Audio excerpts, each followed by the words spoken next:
বন্ধুসকল খালি মাথার টুপি আর হঠাৎ দাড়ি হয় বন্ধুসকল এই মৌলানারে মারধর করছেন বন্ধুসকল কিছুগুলা দুর্বৃত্ত হয় বন্ধুসকল খালি হঠাৎ দাড়ি আর মাথার টুপি হয় বন্ধুসকল মুসলমানের উপরে অতটুকু অত্যাচার চলে কোনো জায়গায় সফর করতে পারেন না কোনো জায়গায় যাইতে পারেন না একলা জায়গা ফোলার বাদে কিছুগুলা দুর্বৃত্ত কল আসুন ধরিয়া খুব অত্যাচার করেন বন্ধুসকল মারধর করছেন বন্ধুসকল আপনি ফুল ভিডিওটা দেখিলে আর আপনি যদি এখন মুসলমান হয়ে ভিডিওটা দেখলে ভিডিওটা শেয়ার মারিয়ে দিলে বন্ধুসকল দেশের মানুষ দেখতে পারেন মুসলমানের উপরে দুর্বৃত্ত হলে কিতা তোর অত্যাচার করটা বন্ধুসকল অন্ধভক্ত হলে যে তার কোনো ধর্ম নাই কোনো কিছু নাই ও কথা এটা বন্ধুসকল ভিডিওটা শেয়ার মারিয়ে দিও যে জানতাই দেখলে রিকোয়েস্ট তুমি যদি মুসলমান হও বন্ধুসকল ভিডিওটা দেখিলাও কিলা মাল্লা কিলা কিতা করলা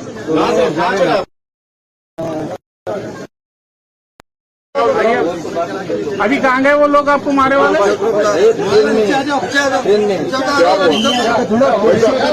मारे वाले क्या हुआ? मुझे कुछ नहीं मालूम। किसको मालूम? मुझे बस उठाया और मारने चालू कर दिया।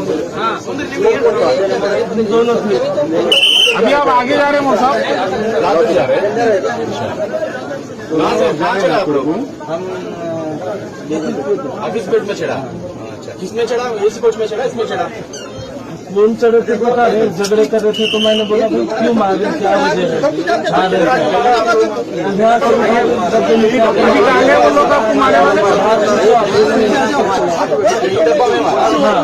बाहर मारे